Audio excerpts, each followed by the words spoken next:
Soon the marvellous mixture began to froth and foam. A rich blue smoke, the colour of peacocks, rose from the surface of the liquid, and a fiery, fearsome smell filled the kitchen. It made George choke and splutter. It was a smell unlike any he had smelled before, stirring this amazing mixture, and to watch it smoking blue and bubbling and frothing and foaming as though it were alive. At one point, he could have sworn he saw bright sparks flashing in the swirling foam. So George went around the house to gather his ingredients, and so there are some, we can certainly make frothy things. If we add acid and carbonate together, we'll make carbon dioxide. So this is just normal vinegar. And I've got some bicarbonate of soda that people use in cooking over there. And so when you make bread, the gas that's evolved is CO2.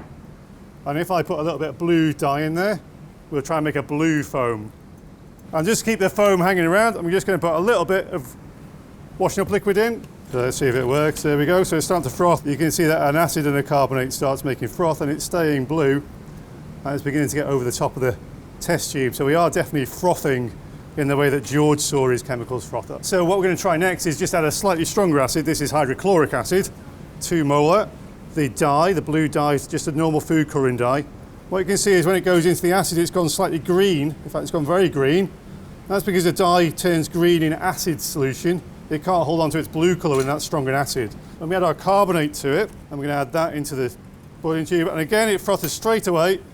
And what you can see is we've got a much more impressive frothing, and yet the froth has now turned blue as the carbonate neutralises the acid, and we end up with our blue colour returning to the dye. So if I put a bit more in that, you can see the blue colour coming back to the foam, because the foam is a neutral instead of being an acid or an alkali. So when we have a reaction that produces gas, we don't just have to use carbonate to make carbon dioxide, we can also use things like hydrogen peroxide and turn that into oxygen and water. So I'm going to use a slightly larger tube for this one, blue food colouring in, and this time it stays blue because the hydrogen peroxide isn't a very strong acid or alkali. Put in some washing up liquid, and now what we're going to do is add potassium iodide to catalyse the reaction of the hydrogen peroxide to oxygen and water.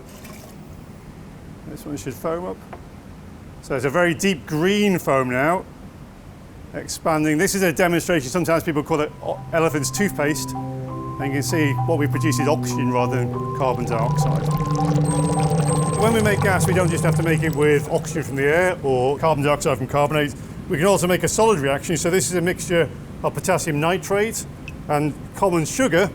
So we're going to burn the sugar using the oxygen from the nitrate, and that produces a lot of smoke.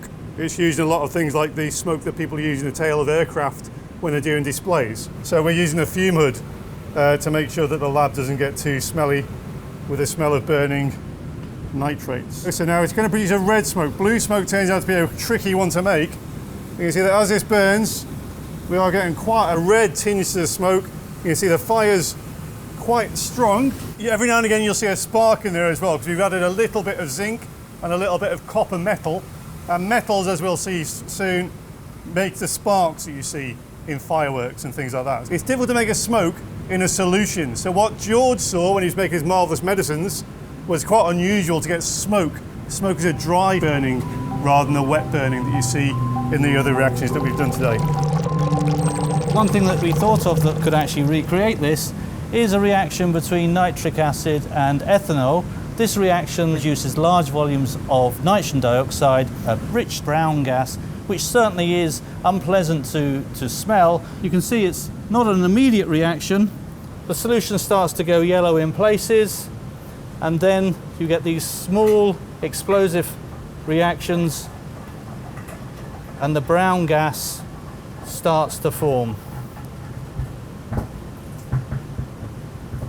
So this is most definitely an unpleasant gas, which if George had actually made, he would have had a very unpleasant experience with. So in here I've got some solid carbon dioxide, otherwise known as dry ice, and this is at minus 78 degrees. And in this conical flask here we've got some warm water and a blue dye. And when we add the solid carbon dioxide to this conical flask, then what happens is it goes from solid CO2 into the gaseous phase, and so we can see some bubbling.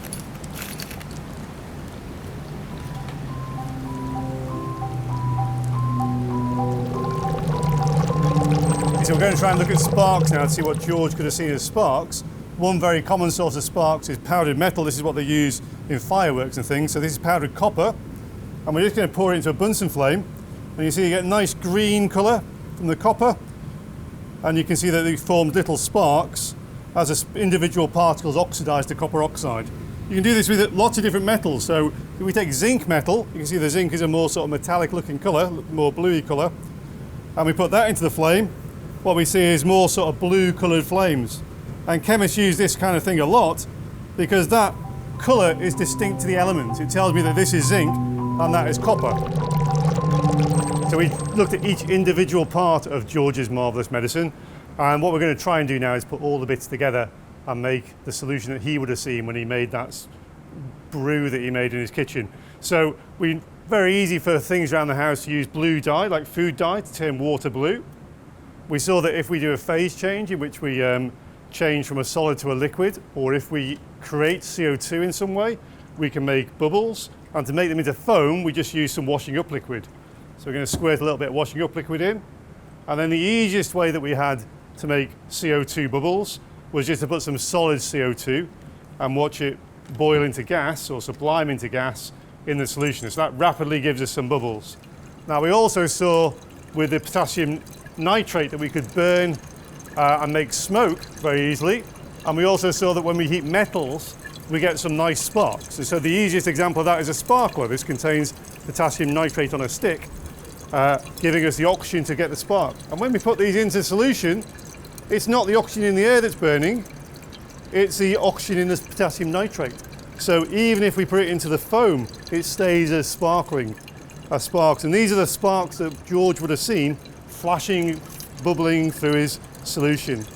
It also gives the fiery smell because the nitrates were used in larger quantities in the fume hood, and we also saw that if we make things like nitrogen oxides, they give you the very hard, fierce smell that we saw with the brown smoke between the ethanol and the nitric acid.